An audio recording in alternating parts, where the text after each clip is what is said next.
देवीं रामकृष्णं जगद्गुरुं पादपद्मे तयो श्रित्वा प्रणमामि मुहुर्मुहुः। नमः श्रीयतिराजाय विवेकानन्दसूरये सच्चित्सुखस्वरूपाय स्वामिने तापहारिणे। गुरुब्रह्मा गुरुर्विष्णुः गुरुर्देवो महेश्वरः गुरुः साक्षात् परब्रह्म तस्मै श्रीगुरवे नमः। नारदीया कलौ भक्तिः मोक्षोपायो ह्यनुत्तमम् इत्थं येनोपदिष्टं तं रामकृष्णं नमाम्यहम्। नारद भक्ति सूत्र अध्ययन कर रहे हैं और नारद भक्ति सूत्र में पिछले क्लास में हम देखे हैं नारद जी ये जो दुस्संग जो है उसके बारे में बताते हैं। दुस्संगः सर्वथैव त्याज्यः। दुस्संग जो है उसको सर्वरूप से उसको त्याग करना होगा। और हमने इसको भी चर्चा की है, ये दुस्संग क्या है, सत्संग क्या है, कैसे हमें पता चलता है, इसके बारे में हमने चर्चा की है। दुस्संग मतलब हम तो यहाँ जो हमारा विषय है भगवान के ओर जाना, भक्ति, पराभक्ति को पाना जो है वो हमारा लक्ष्य है। अब हमारे इस लक्ष्य से जो भी विमुख करेगा, हमको दूर लेके जाएगा, उसको दुस्संग बोलते हैं। और जो भी हमें ये भक्ति पाने का मार्ग में हमें लेके जाएगा वो सत्संग है। इस बात को हम अच्छे तरह से हमें जानना होगा, क्योंकि बहु बार हम समझते हैं ये जो दोष जो है बाहर हम देखते हैं उस चीज में है, लेकिन आप थोड़ा सूक्ष्म दृष्टि से सोचेंगे तब दोष कहां पर होता है आपको पता है? उसको देखने का हमारा दृष्टि में होता है। एक चीज एक भक्त को भगवान के विमुख करने वाले जो है वो और एक भक्त को हो सकता है भगवान के ओर ले जाने का विषय हो सकता है। इसलिए वो सत्संग है या दुस्संग, इसके बारे में भक्त जो है ना अपने आप को समझना होगा इसको ठीक से। जो भी, इसलिए डेफिनेशन क्या है इसका, सत्संग और दुस्संग। सत्संग जो है वो जो हमें भगवान के ओर ले जाता है, और दुस्संग है भगवान से हमें दूर ले जाता है, भगवान का विस्मरण करवा देता है, उसको हम दुस्संग कहते हैं। इसका मतलब देखिए, कभी कभी हमें भक्त लोगों का जब जीवन हम पढ़ते हैं तब हमें समझ में आता है। हम जब साइट सीइंग के जाते हैं ना तब हमें क्या भगवान का सोच आता है? बहुत कम, क्योंकि उसको दृश्य देखने में ना, उसको फोटो खींचना, सेल्फी लेना, इसमें भी हम लगे रहते हैं। भगवान को कौन स्मरण करेंगे? लेकिन ऐसे कई महापुरुष थे पहले, ऐसे एक प्रकृति के विशेषता देखे आनंद हो उठते थे, क्या ये भगवान की सृष्टि है। श्री रामकृष्ण कहते थे, एक महात्मा आए थे दक्षिणेश्वर में, गंगा किनारे में खड़े होके, जब ये वर्षा काल में बारिश का दिन में बादल उठते थे ऊपर, और बीच बीच में वो गरजता था, है ना, ये बादल जो गरजते थे, आनंद हो उठते थे। देखिए भगवान की किस सृष्टि है, हंसते थे, आनंद होते थे, आनंद विभोर हो जाते थे। मतलब वो जो दृश्य जो है उनको क्या याद दिलाता था? भगवान का। लेकिन हम जब देखते हैं उसको, सेल्फी लेने का इच्छा होता है ना, अपना सेल्फी है ना उसके साथ। इसका मतलब जो भगवान के ओर जाना या विमुख करना उस वस्तु में नहीं है, हमारे उसको देखने का दृष्टि में है। इसीलिए शास्त्र ये नहीं कहता है हमें एक वस्तु जो है वो विषय है या नहीं, वो गलत है या सही नहीं बताता है। लेकिन उसको देखने से, उसका संपर्क में आने से हमारे मन में क्या भाव उठता है, क्या हमें भगवान की याद दिलाता है, वो सत्संग है। वो सत्संग है। आपको मैंने बताया था पिछले बार, एक बार श्री रामकृष्ण के एक शिष्य से किसी ने पूछा था, महाराज सत्संग के बारे में आप बताते हैं, हमें कैसे पता चलता है, मतलब किसी के संग में जब रहते हैं, संपर्क में, सानिध्य में रहते हैं, वो सत्संग है या नहीं, हमें कैसे पता। तब उन्होंने ये बताते हैं, देखो जिसके सानिध्य में, जिसके सामने जाने से तुम्हें तुम्हारा इष्ट देवता का ज्ञान होता है, मतलब स्मरण होता है, उनको तुम महात्मा समझो, क्योंकि वो भगवान का स्मरण करते रहते हैं, इसलिए उनका चारों ओर एक वातावरण रहता है भगवान के स्मरण करने का। इसलिए जब तुम वहां जाओगे तुम्हें भी तुम्हारा इष्ट देव का स्मरण होगा। वो सत्संग है। इसलिए ये हमें सब समय याद रखना, दुस्संगः सर्वथैव त्याज्यः, पिछले सूत्र में देवर्षि नारद हमें बताया। और इसको कैसे समझे, इस दृष्टि से समझना होगा, कौन सा दुस्संग है, कौन सा सत्संग है। क्योंकि देखिए, मतलब समाज में कभी कभी हम ना, मतलब कई चीज़ों को ये गलत है, ये सही, ये सब हम करते हैं। स्वामी विवेकानंद के जीवन का एक घटना स्मरण कीजिए। स्वामी विवेकानंद अमेरिका गए थे, यूरोप गए, और वहाँ से भारत है ना लौटने के समय यूरोप में परिभ्रमण कर रहे थे। वहाँ से जहाज पकड़ना होगा स्वामी जी को। उस समय स्वामी जी के साथ कई यूरोपीय और अमेरिकन मित्र थे। उन सब के साथ स्वामी जी भ्रमण कर रहे थे। वहाँ पे एक जगह में गए, एक सिटी में, वहाँ पर वो ना अपना जो रास्ता में जाना था वो भूल गए, और गए एक जगह में जहाँ पर है ना, मतलब कोई सद्गृहस्थ नहीं जाते हैं। कई लड़कियां वहाँ ये करके सब लोगों को बुलाते हैं, ये सब है ना कर रहे थे। और ये तो चले गए थे। वहाँ जाने के बाद इन लोगों को पता चला ये तो गलत रास्ते में आ गए हम, और अब क्या होगा, ये लोग स्वामी जी को बुलाएंगे, स्वामी जी को, स्वामी जी सन्यासी, इन लोगों को पता ही नहीं है। फिर ऐसे जा रहे थे, उन्होंने देखा स्वामी जी को, मतलब इसके बारे में थोड़ा ये करेंगे, स्वामी जी को बताएंगे। उससे पहले स्वामी थोड़ा जल्दी जाने लगे, और वहाँ दो चार वो लड़कियां खड़े होकर सबको बुला रहे थे, और स्वामी जी की ओर भी इशारा कर रहे थे। स्वामी जी उनके पास गए। करने के बाद स्वामी जी एक उद्गार उन्होंने बताया, क्या हालत कर रखा है, करुणा रस पूरित उनका जो ये है उद्गार, उनसे स्वामी जी से ये हुआ, क्या हाल करके रखा है। तब वहां जो वो स्त्रियां थी, उसमें एक सामने आके स्वामी जी के सम्मुख नतमस्तक हुए, ये भगवान का मनुष्य है, ये भगवान का मनुष्य है, ये करके अपने जो तरीका थे उससे स्वामी जी को गौरव सोच करके ये किया। देखिए, जब जहां सामान्य व्यक्ति वहां जाने से उसको गलत समझता था, वहां पर स्वामी जी क्या सोच रहे थे, ये सब जगन्माता का प्रतिरूप है, उनके अंदर जगन्माता है, लेकिन देखिए अपने हाल क्या करके रखा है। इसीलिए वो देखने का दृष्टि है उसमें होता है, देखने का तरीका है उसमें होता है।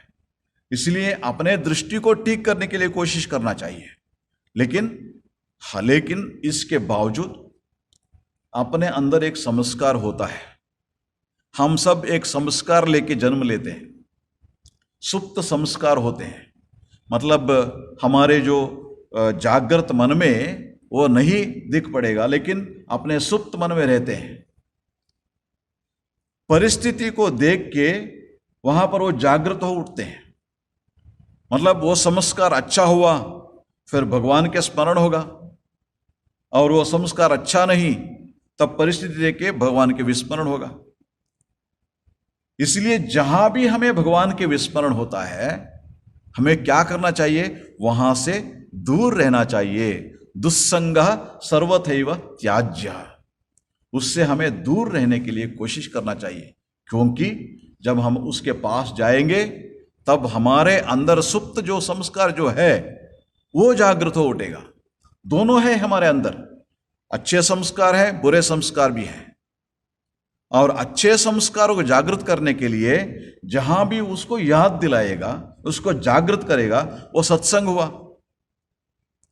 और जहां भी हमें ये बुरे संस्कार को जागृत करेगा वो दुस्संग हुआ, उससे हमें दूर रहना चाहिए, सत्संग के ओर जाना चाहिए। ये बात कहते हैं। इसीलिए दुस्संगः सर्वथैव त्याज्यः। अब इसको करने से क्या होता है, दुस्संग करने से क्या होता है, उस बात को आज के जो सूत्र है उसमें देवर्षि नारद कह रहे हैं। कहते हैं नारद जी कहते हैं, आज का है 44वां सूत्र 44, सूत्र नंबर 44। काम क्रोध मोह स्मृति भ्रंश बुद्धिनाश सर्वनाश कारणत्वात्। जब हम ये दुस्संग करेंगे उससे क्या होता है? काम, क्रोध, मोह, स्मृति भ्रंश, बुद्धिनाश, सर्वनाश कारणत्वात्। एक एक स्टेप करके कैसे मन गिर जाता है, इस कारण से, दुस्संग के कारण से उसको यहां समझा रहे हैं, उसको हमें समझा रहे हैं। कहते हैं जब दुस्संग करते हैं ना, काम क्रोध मोह स्मृति भ्रंश बुद्धिनाश और सर्वनाश कारण होने से दुस्संग का सर्वथा परित्याग करना चाहिए। दुस्संग का सर्वथा परित्याग करना चाहिए। क्यों? उससे क्या होता है? काम उदित होता है मन में, क्रोध होता है, और उसके बाद मोह, और उसके बाद स्मृति भ्रंश, उसके बाद बुद्धिनाश और सर्वनाश होता है। सर्वनाश मतलब जनन मरण का चक्र, और एक बार शरीर लेना, है ना। वेदांत के अनुसार इस दुनिया में सबसे गलत क्या है? इस शरीर धारण करके आना। सबसे बड़ा है ना कष्ट जो है, इस शरीर धारण करके आना। उस चक्र को काटना होगा। कैसे? भगवान के साक्षात्कार करके। इसलिए भक्ति पाने के लिए हम कोशिश करते हैं। इसलिए ये जो दुस्संग जो है हमें स्टेप बाय स्टेप क्या करता है? सर्वनाश के ओर हमें ले जाता है। इसलिए अपने आप को बचा के रहो। असत्संग, दुस्संग मतलब असत्संग जो है के फलस्वरूप कैसे सर्वनाश होता है, इसके विषय में यहां नारद कहते हैं। इसके विषय में कहते हैं असत्संग होने से हर तरह से अकल्याण एवं सर्वनाश का होना भी संभव, सर्वनाश तक होने का भी संभव है। It can lead to ruin. दुस्संग can lead to, ultimately lead to ruin. हमें सर्वनाश के ओर ले जा सकता है। इसीलिए हमें इससे बचा के रहना। कुसंग के प्रभाव से भोग वासना का वृद्धि होती है। असद व्यक्ति की बातचीत और आचरण मन को विषय लोलुप बना कर अधःपतन के गहन गह्वर में क्रमशः खींच ले जाता है। यह है, मन के अंदर भोग वासना है, हर एक के अंदर है। अच्छा संस्कार भी है और भोग वासना भी है। जब असत्संग करते हैं वो जागृत होता है। इसलिए इससे हमें बचा के रहना होगा। ये कैसे होता है, एक एक करके इसके बारे में भी शास्त्र में बहुत सारे बात बताए गए हैं। कहते हैं कि जैसे मैंने बताया अभी, ये हर एक इंसान में अच्छे संस्कार होते हैं, बुरे संस्कार होते हैं। और ये जो बाहर का चीज जो है मैग्नेट जैसा है। मैग्नेट क्या करता है? लोहा को खींचता है। वैसे ही हमारे मन जो है, अंदर जो संस्कार जो है, बाहर जो विषय है उसके संस्पर्क में आता है, तब उस समय उसको खींचता है। भगवत गीता में इसको समझाने के लिए श्री कृष्ण जी ये बात कहते हैं, ध्यायतो विषयान पुंसः संगस्तेषु उपजायते। ये कैसे मन है ना, इसको ये करता है, उसके बारे में कहते हैं कोई एक चीज हम जब देखते हैं ना, उसको पाने का इच्छा होती है मन में, उसको काम कहते हैं। जो भी एक चीज को पाने का इच्छा जगते है उसको काम कहते हैं। काम मतलब डिजायर। जो कोई चीज है ना, उसको पाने का इच्छा जब जगती है उसको ये कहते हैं, काम कहते हैं।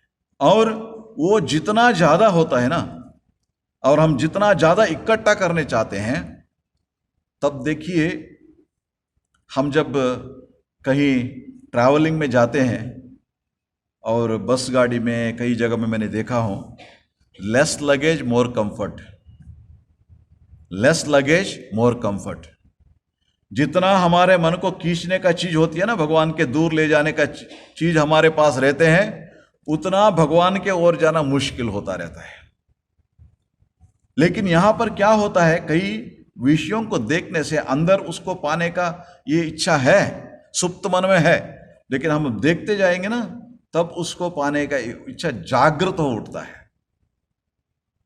आसक्ति बढ़ता है।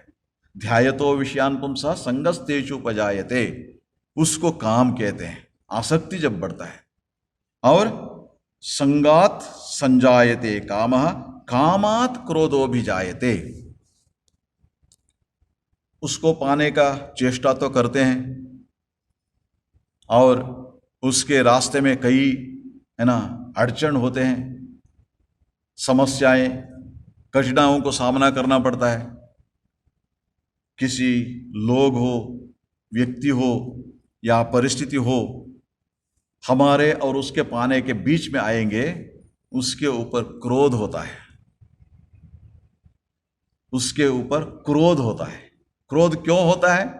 एक चीज हम पाना चाहते हैं, कोई कारण से पाने के लिए ये नहीं है, तब हमारे वश में नहीं है, तब क्रोध होता है मन में, है ना, गुस्सा आ जाता है एकदम।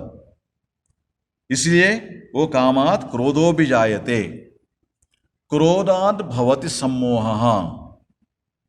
उसके बाद जब ये क्रोध होता है ना मन में, सम्मोह, मोह होता है। मोह का ये क्या ये है, ये परिस्थिति क्या है, उसका ये विश्लेषण क्या है? एक पर्दा डाल देता है अपना सोच में ना, एक पर्दा डाल देता है। मतलब हम जो देखना चाहते हैं वो ही दिख पड़ता है हमें, जो देखना चाहते हैं वो ही दिख पड़ता है। ये बहुत बड़ा मुश्किल बात है। मतलब सहज रूप से हर एक को हो जाता है। कोई एक चीज पे हमें ज्यादा मन लग जाता है ना, आसक्ति होता है, और उस पर इतना हमें क्रोध हुआ, और उसके बाद जो है स्टेज जो है मोह। मैंने पहले भी आपको बताया था, सब समय मैं एक उदाहरण देता हूं। ये उदाहरण है, मैं जब एक आश्रम में था, उस आश्रम में एक बार क्या हुआ था, ये रास्ते में जाने के वक्त, हमारे एक इंस्टीट्यूट है, इंस्टीट्यूट में स्टूडेंट्स पढ़ने के लिए आते हैं।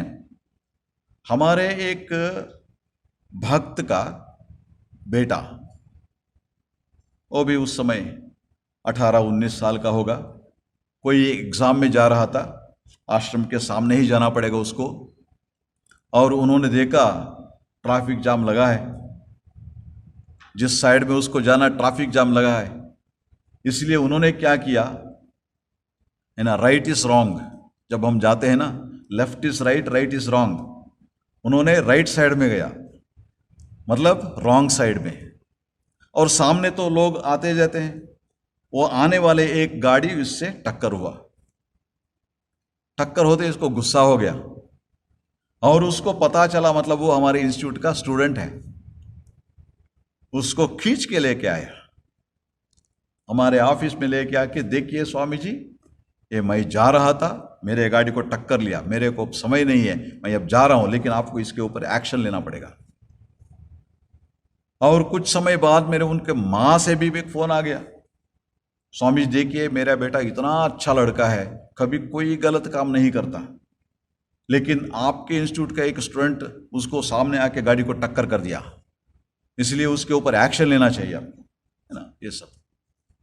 फिर हमने इंक्वायरी किया, हमारा जो गार्ड जो होते हैं, मतलब गेट जो है उसमें दरवान सिक्योरिटी, उन लोगों से मैंने जब पता चला कि ये लड़का रॉन्ग साइड में जा रहा था, हमारे जो डीओटी का लड़का जो है, वो लड़का इंस्टीट्यूट का लड़का है, वो लेफ्ट साइड में अपने ठीक रास्ते में आ रहा था, और ये भी बहुत तेजी से गाड़ी चला रहा था, और वो बचाने के लिए कोशिश किया, नहीं हुआ, टक्कर लग गया। गलती किसका था? इस लड़का का। लेकिन वो स्टूडेंट के ऊपर वो क्या कर रहा है, और माँ क्या बता रही है, मेरे लड़का बहुत अच्छा लड़का है, बहुत अच्छा संस्कार का है, वो गलती नहीं कर सकता, वो देखी नहीं, कुछ भी नहीं, फिर भी बोल रही है। इसको मोह कहते हैं, इसको है ना मोह कहते हैं। She has not seen the incident, वो देखी नहीं, लेकिन वहां से बैठ के अपने घर में बैठ के बोलते, मेरे लड़का कोई गलत काम कर ही नहीं सकता। लेकिन हुआ क्या है, आप देखिए, इसका मतलब क्या है? ये मोह ऐसे एक चीज है, वो जो मैं देखना चाहता हूं सिर्फ उसको दिखाता है। वहां पर अपने लड़का तो अच्छा लड़का है, एक्सीडेंट हुआ मतलब सामने वाले का ही गलती है, मेरे लड़के का नहीं है। ये देखना चाहती थी, वो सिर्फ वो ही देखती है। इसीलिए ये जो है ना, ध्यायतो विषयान पुंसा संगस्तेषु उपजायते, संगात संजायते कामः, कामात् क्रोधो विजायते, क्रोधात् भवति सम्मोहः। ये सम्मोह की बात हुआ। सम्मोहात् स्मृति विभ्रमः। तब क्या होता है ना, स्मृति विभ्रम। जो गुरुजनों का जो उपदेश जो है, और शास्त्र में जो भी हम पढ़ते हैं, अच्छे लोगों को जीवन में जो संगठन हम पढ़ते हैं, वो सबको हम भूल जाते हैं। जितना भी अच्छे संस्कार उसको भूल जाते हैं। स्मृति विभ्रम, हमारे जो स्मरण जो है, स्मरण को जो वो है ना, ग्रस्त हो जाता है स्मरण। स्मृति विभ्रम, स्मृति भ्रंशाद बुद्धिनाशो। इससे क्या होता है? बुद्धिनाश। जब ये स्मरण नहीं रहता, हमारे जो गुरुजन है और शास्त्रों में जो भी पढ़ा है वो स्मरण नहीं रहता, तब बुद्धिनाश, विवेक, सोच के काम करना, सही क्या है गलत क्या है, इस निर्णय करने का शक्ति है, वो भी लुप्त हो जाता है। बुद्धिनाश, बुद्धि मतलब वो बुद्धि का काम वो है, सही क्या है गलत क्या है उसको डिसाइड करके सही रास्ते में जाना है, वो बुद्धि का काम है। बुद्धि नाश हो जाता है। बुद्धि नाशात प्रणश्यति। देखिए कि धीरे धीरे क्या होता है ना, जो जब ये प्रोसेस में हम चले जाते हैं, वो समझने का, चीज को समझने का शक्ति खो बैठते हैं हम, है ना, चीज को समझने का शक्ति को हम खो बैठते हैं और गलत निर्णय लेते हैं, गलत निर्णय लेते हैं। इसलिए यहां पर दो एक एग्जाम्पल देना चाहता हूं मैं। एक स्कूल में शिक्षक है ना, किस लोगों को, स्कूल नहीं वो ये था अडल्ट एजुकेशन सेंटर, मतलब जहां पर है ना डी एडिक्शन सेंटर है, वहां पर किसी ने सबको समझाना चाहता था, जो दारू जो पियोगे उसका, उससे क्या क्या हानि होता है। उसको समझाने के लिए उन्होंने क्या किया, कुछ है ना कीड़े उसको लेके आया था एक पैकेट में, और एक ग्लास में पानी और एक ग्लास में दारू, दोनों में उन्होंने एक कीड़े को लगा दिया, और पानी में जो है बहुत समय तक ऐसे चलते रहे। लेकिन ये दारू में जो किया था वो कुछ क्षण के लिए ये करके ना सब मर गए। तब उन्होंने पूछा, जो एडिक्ट है ना, पीने का जो एडिक्ट है, उन सब से उन्होंने पूछा, अच्छा ये जो है ना आपने देखा है ना, इससे आपने क्या सबक सीखा? कुछ ना कुछ शिक्षा लेना होगा ना इसमें, आपने क्या समझा इससे? सभी ने बोला ये जो है ना, ये दारू पीना ठीक नहीं है। पीछे से एक हाथ अटके सर सर सर बोल रहा था। फिर उन्होंने उनसे पूछा, अच्छा बताइए, आप बताइए सर, रोज सुबह उठ के ना एक गिलास दारू पीने से पेट में जितना कीड़े मकोड़े सब है वो सब मर जाएंगे। देखिए, मतलब इतना मस्त हो गया है उसको, उसके बिना कोई सोच भी नहीं सकता। मतलब चीज को जो भी है, जो भी समझने का शक्ति भी खो बैठते हैं, है ना। जो जीवन में जो भी सीखना चाहिए वो समझने का शक्ति को भी खो बैठते हैं। और गलत है ना, जो भी बताते हैं उसको गलत समझते हैं। एक बार क्या हुआ, एक स्वामी जी ने, मेरे जैसे स्वामी जी, सबको समझाना चाहते थे वैराग्य मतलब क्या है। वैराग्य मतलब क्या है, किसको वैराग्य कहते हैं। उन्होंने बताया कि देखिए, सत्संग चल रहा था, ऐसे आश्रम में सत्संग होता रहता है, और सत्संग में क्या कहते हैं ना, वो खीर बनाते हैं। और एक बार क्या हुआ, एक डिवोटी को दूसरे डिवोटी ने जाके खीर दिया, खिलाया। बहुत सारे खीर बचा था, लोग कम थे इसलिए खीर उन्होंने दिया। अच्छा लगा, वो खीर को खा लिया। और उसके बाद आके फिर दोबारा दिया, दोबारा उसको खाया। लेकिन पहले बार जितना ये था वो उतना अच्छा नहीं लगता उसको, है ना। दूसरा बार जब खाता है उसको अच्छा नहीं लगता, और थोड़ा डाल दिया और खाने लगा। पहले जितना उसको टेस्टी रहा था उतना अभी तो नहीं है, लेकिन खीर तो खीर है, प्रसाद है, उसको भी खा लिया। और चौथे बार भी डाल दिया उसको। खाने के बाद उन्होंने, ठीक है प्रसाद है, इसलिए बहुत कष्ट करके उन्होंने उसको खाया। वो जैसे खत्म करते ही और एक बार डाके ना, एक डाल दिया खीर को, और जैसे तैसे उसको खाया। लेकिन उसके बाद इसको क्या हुआ, जीवन में कभी भी ये पायस नहीं खाऊंगा, खीर नहीं खाऊंगा। खीर ना कहीं, क्योंकि इतना अंदर से एक तरीके का ये होता है, एक ही चीज, ठीक है पहले बार जब खाया था बहुत अच्छा ही था, अच्छा टेस्ट था सब, लेकिन जब खाते जाओगे धीरे धीरे धीरे उसमें आसक्ति हो जाता है। जब अति हो जाता है ना, एक लिमिट है, हद है, हद जब पार कर देते हैं उसके बाद क्या होता है, जुगुप्सा होती है। जो मन में जो भाव उदय होता है ना, उसको वैराग्य कहते हैं। कई कई लोगों को इस दुनिया में सब चीज को भोग करते हैं, करने के बाद एक हद होता है, और उसके बाद क्या होता है, नहीं ये सब नहीं चाहिए, सिर्फ भगवान चाहिए मेरे को ना, इसको वैराग्य कहते हैं। फिर ये डिवोटी जिसके बारे में मैं कह रहा था, वो डिवोटी पायस नहीं खा रहे थे, लेकिन सुन रहे थे स्वामी जी का जो एग्जाम्पल जो है सुन रहे थे। और ये प्रोग्राम तो हो गया, और उसके बाद किसी ने उनसे पूछा, अच्छा स्वामी जी ने क्या बताया? स्वामी जी ने वैराग्य पाने का मार्ग बताया हमें। स्वामी जी ने वैराग्य कैसे होगा इसके बारे में बताया है। अच्छा कैसे वैराग्य होता है?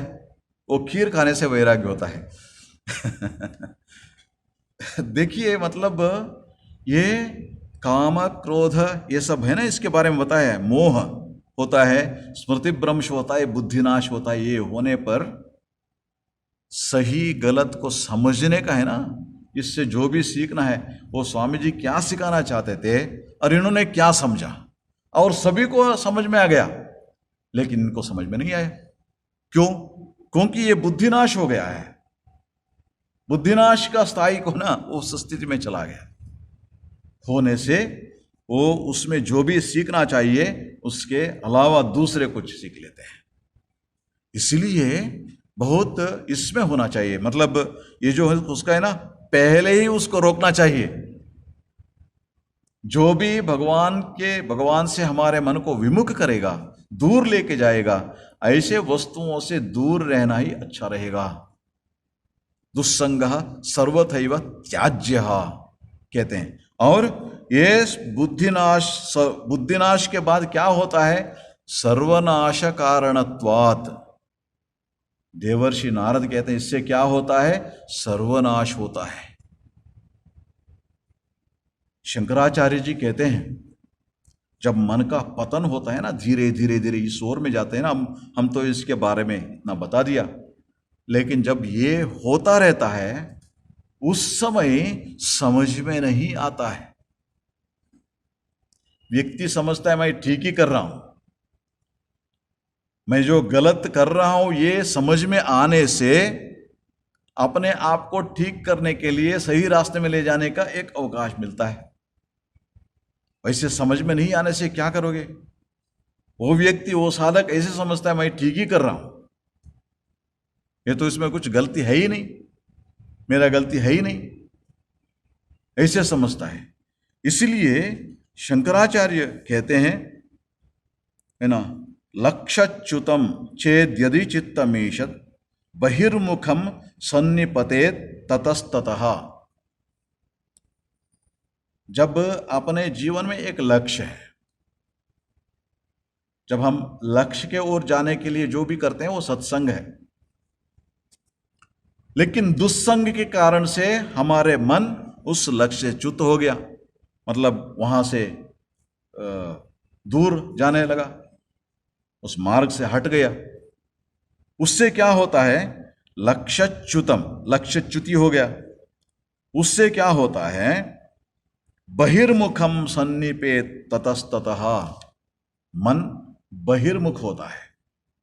जो भी है अंदर है, अंदर के खोज में हम रहते हैं, लेकिन ये दुस्संग के कारण से मन बहिर्मुख होता है, मतलब भगवान से दूर होता है। ये कैसे होता है? मतलब जैसे हमने बताया ना, एक क्षण में नहीं होने वाला है। प्रमादतः प्रच्युतः केलिकंदुकः सोपान पंक्तौ पतितो यथा तथा। एक बच्चे ने, है ना, ऊपर का मंजिल जो है वहां से एक, है ना, ये बॉल लेके खेल रहा था और सीढ़ी के पास आ गया, और मतलब उस वहां से वो फेंकना चाहता था, लेकिन हाथ से गिर गया सीढ़ी के ऊपर। उसका ये था, गलती क्या था? उसको वहां गिराना।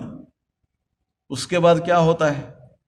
उससे दूसरे सीढ़ी में गिराओ, उसके बाद तीसरे, धीरे पट पट पट करके नीचे आ गया। इसका गलती सिर्फ वहां गिराना था, वो गलती था, हाथ से छूट गया। लेकिन बाद में क्या हुआ? एक एक करके, एक ही बार वहां नीचे नहीं आया, एक स्टेप के बाद एक स्टेप नीचे आते आते आते आखिरकार नीचे आके गिर गया। वैसे ही मन भगवान से, है ना, दुस्संग के कारण जब हमारे जो ये कोई एक चीज को पाने का इच्छा जगती है मन में, वहां से शुरू हो जाता है, भगवान से दूर होने के लिए ना शुरू हो जाता है। इसीलिए बहुत हमें जागृत रहना चाहिए, सतर्क रहना चाहिए, इससे अपने आप को बचा के जाना चाहिए। इसके एक ही का ये है मार्ग है सत्संग, सत्संग में रहना। इसलिए कहते हैं लक्ष्यच्युतम, ये है ना, प्रमादतः प्रच्युत केलिकंद कहा, सोपान पंक्तौ पतितो यथा तथा। सोपान पंक्ति में जैसे सीढ़ी में एक के बाद गिर के जो बॉल जैसे गिरता है, वैसा ये भी गिर जाता है, मन भी गिर जाता है। मतलब गिरने का मतलब क्या है? भगवान से विमुख हो गया, पतन हो गया। तब पता ही नहीं चलता, मतलब एक के बाद एक गिर रहा है ना, ये पता ही नहीं चलता।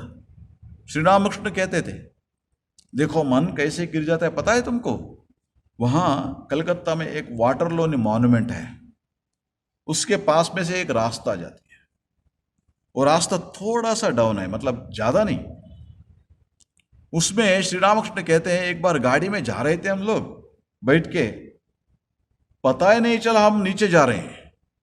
लेकिन उतना दूर जाने के बाद मोड़ के देखने से मतलब कितना नीचे आ गए थे हम लोग। श्री रामकृष्ण कहते हैं मन का पतन होने लगता है ना, पता ही नहीं लगता कितना मतलब पतन हो रहा है, हमारे पतन हो रहा है, ये पता ही नहीं लगता। इसका कारण क्या है? शुरू कहां से हुआ? दुस्संग। दुस्संग का मतलब क्या है? जो भी चीज, वस्तु हो या ये प्लेस हो या व्यक्ति हो, हमको भगवान से विमुख करता है। क्योंकि हमारे उद्देश्य क्या है, हमारा लक्ष्य क्या है? पराभक्ति को पाना हमारा लक्ष्य है। इस लक्ष्य से जो भी विमुख करता है वो दुस्संग है। उसके संपर्क में जब आएंगे तब क्या होता है? मन में, सुप्त मन में जो है, जो संस्कार है, वो संस्कार जागृत हो जाता है। वो सुप्त मन में है, लेकिन उसके संपर्क में जब आते हैं ना, वो जागृत हो जाता है, वो जागृत हो जाता है। इसीलिए जो कोई चीज हो, है ना, जो भगवान हमें जब पता लगता है, अच्छा ये तो मेरे मन को भगवान से दूर ले जा रहे हैं, तब से हमें उससे दूर रहने का कोशिश करना चाहिए। जो भी चीज हो, परिस्थिति हो, प्लेस हो, जो भी हो, व्यक्ति हो, उनसे जो भी भक्त है, भक्ति पाने का कोशिश कर रहा है, उनको उससे दूर रहना होगा। सर्वथैव त्याज्य, सर्व प्रकार से त्याग करना होगा। देवर्षि नारद कहते हैं क्योंकि जब पतन होने लगेगा ना, मतलब मेरा पतन हो रहा है, ये बात पता नहीं लगता। जब हम रॉक बॉटम में पहुंचते हैं तभी पता चलता है, तभी पता, तब तक पता नहीं चलता है।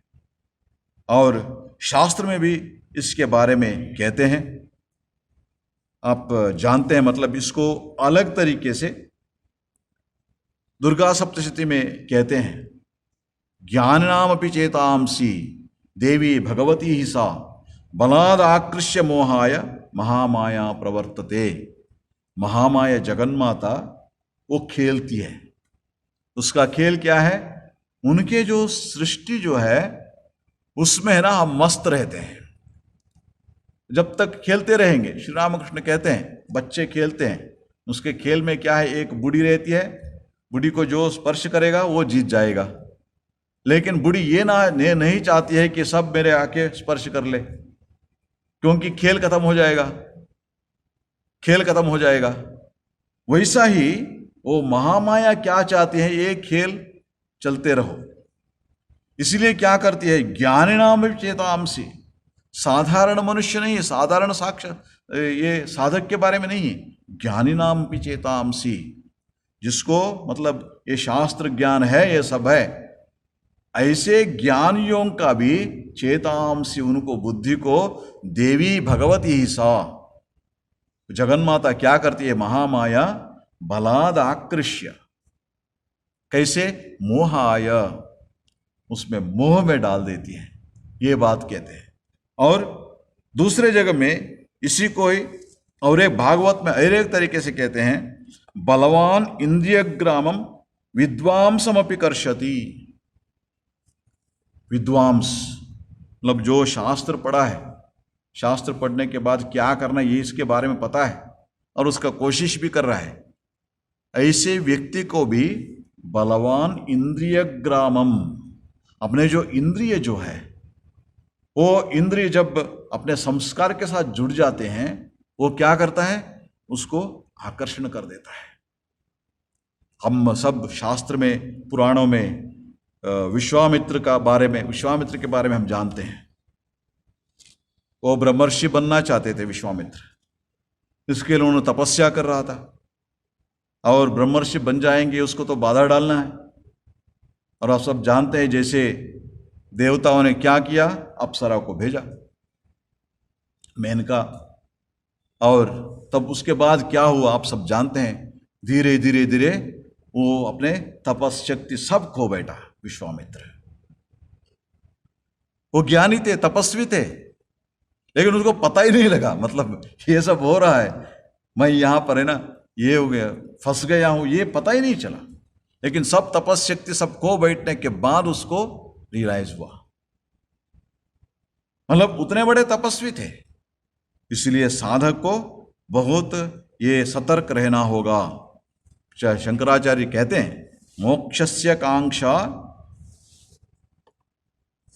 यदि वही तवास्ति, तुम्हें यदि मोक्ष का आकांक्षा हो, मोक्ष पाने का इच्छा हो तुम्हारे मन में, तब क्या करने हैं?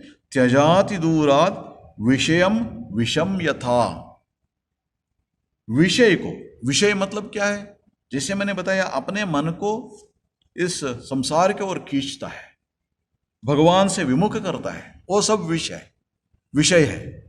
उसको, विषय को क्या करना है? विषम तथा, विष जैसे उसको त्याग करना चाहिए। स्वामी जी क्या कहते हैं? स्वामी विवेकानंद, जो भी अपने मन को कमजोर करेगा उसको विष जैसे रिजेक्ट करना पड़ेगा। Reject it as poison. Anything that we consume, reject it as poison. It is not truth, there is no truth in it. Truth is strengthening, truth is all powerful. इसीलिए ये जो सत्य मार्ग जो है अपने मन को बलवान करते जाएगा। जो कमजोर करेगा मतलब अपने भगवान के दूर लेके जाएगा, उसको क्या करना चाहिए? विषयम विषम यथा। जिसे मैंने बताया, मतलब ये एक चीज में नहीं है, हमारे अंदर के जो संस्कार जो है, सुप्त संस्कार जो है, वो वस्तु के साथ जुड़ जाता है, तब ये समस्या होती है। जब हमें पता लगता है तब उससे दूर रहना होगा। त्यजाति दूरात विषयम विषम यथा। और उससे कैसे करना, शंकराचार्य उसका मार्ग भी बताते हैं। पीयूषवत, है ना, पीयूषवत तोष दया क्षमार्जव प्रशांति दांति ही भज नित्यम आदरात। इसको क्या करना चाहिए?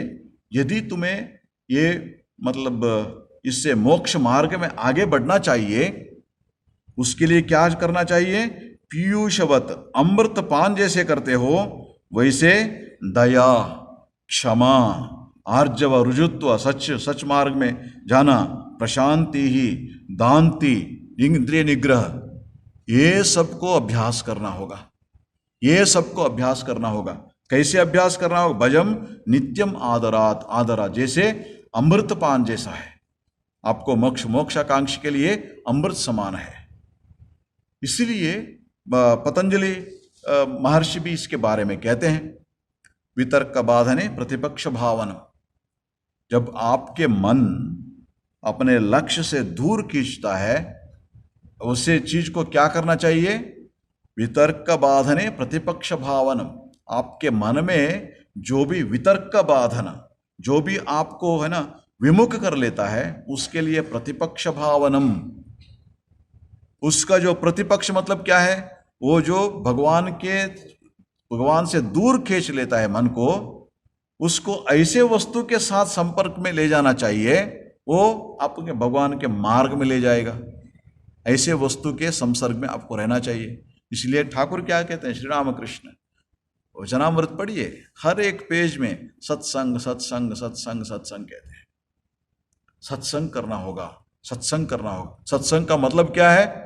जहां हमारे मन भगवान की ओर जाता है, वो सत्संग है। इसलिए सत्संग करना इतना महत्व दिया है आध्यात्मिक जीवन में, क्योंकि तभी है ना, सत्संग में जब रहते हैं अपने मन ठीक ठीक से काम करता है। नहीं तो दूसरे समय में बहुत सारे चीजों के आकर्षण में रहता है, इसलिए ठीक ठीक सोच नहीं होता। जैसे मैंने बताया, चीज को गलत समझता है मन ना। समझने का तरीका जो है, मतलब तब क्या कहते हैं? खीर खाने से वैराग्य होता है ना। ये समझ आ जाता है मन में ना, ये बात है।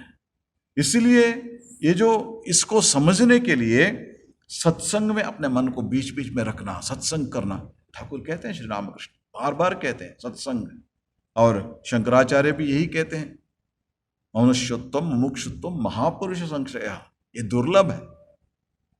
और क्षणमपि सज्जन संगति रेखा भवति भवार्णव तरणे नौका, है ना। ये सज्जन संग, इसका इतना महत्व होता है, उनका संगति का इतना महत्व है।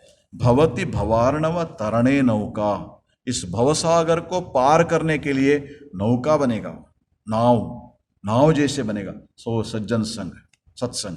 क्यों? क्योंकि मन को है ना ठीक ठीक सोच देने वाला है ये सज्जन संग। सत्संग जो है मन को ठीक ठीक सोच जो है उसको लाएगा। इसलिए हमने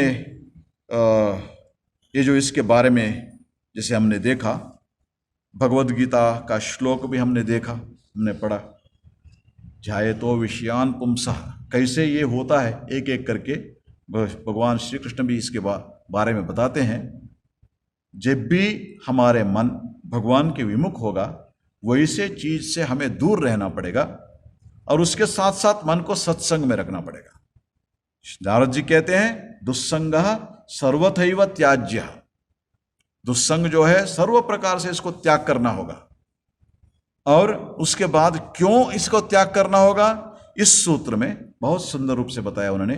काम मतलब उसको पाने का इच्छा जागती है, कोई एक चीज को है ना जब हम देखते रहते हैं उसको पाने का इच्छा जागती है, काम। और क्रोध, जो भी उसमें बाधा डालेगा उसके ऊपर क्रोध होता है, काम क्रोध। उसके बाद मोह, मतलब एक पर्दा डाल दिया, मतलब जो भी हम देखना नहीं चाहते उसको नहीं देखते, सिर्फ जो देखना चाहते हैं उसको ही देखते हैं, है ना।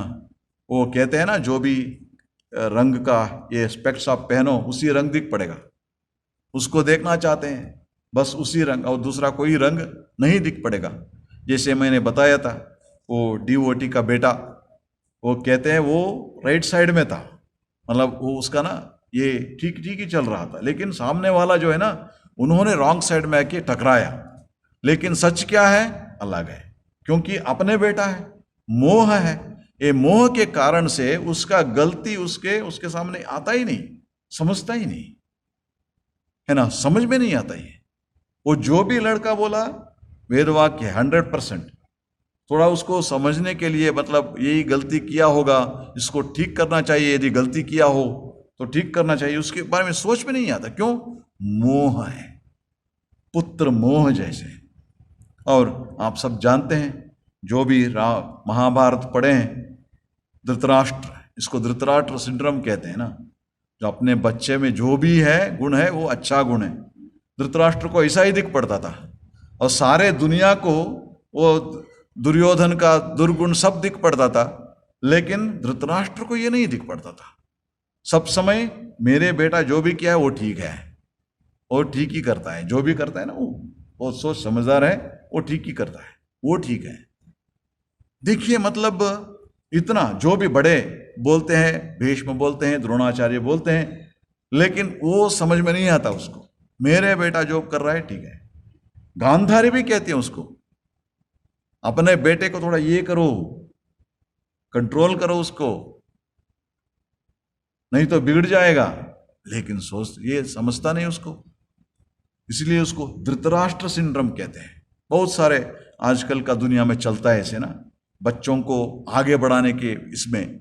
क्यों मोह है ना। उसके बाद मोह के बाद क्या होता है, मोह स्मृति भ्रंश। मोह के कारण से हम जो भी अच्छे चीज सीखे हैं, संस्कार हमने लिए हैं, वो सब भूल जाते हैं।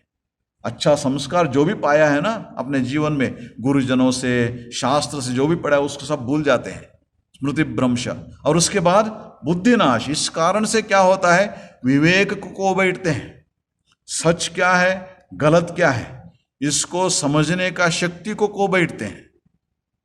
और ये गलत है सच जैसे मना ये लगता है, सही लगता है, गलत ही सही लगता है, ऐसे हाल में आ जाते हैं, गलत सही समझने का शक्ति को बैठते हैं, बुद्धिनाशा। इस कारण से सर्वनाश होता है, हमारे पतन हो जाते हैं, मतलब भगवान से संपूर्ण रूप से विमुख हो जाते हैं, भगवान को भूल जाते हैं। हमारा उद्देश्य क्या है, भगवान के भक्ति पाना। यदि मोक्ष से कांक्षा तुम्हें है, यदि मोक्ष का कांक्षा है, यदि तवास्ति तुम्हें है, तब तो क्या करना चाहिए, त्यजाति दूरात विषयम विषम यथा। इसलिए शंकराचार्य कहते हैं इससे बच के रहो, कोई चीज में फंसना नहीं, क्योंकि इस दुनिया में जितना भी है वो इसमें योग शास्त्र में कहते हैं ये प्रकृति जो है, हम जो भी देखते हैं अपने उपयोग के लिए नहीं है, लेकिन हम क्या करते हैं, उससे उपयोग कर लेते हैं। मोबाइल हाथ में पकड़ लिया और कैसे वो चलाता है इंसान को आप सब हम सब देखते हैं अभी ना।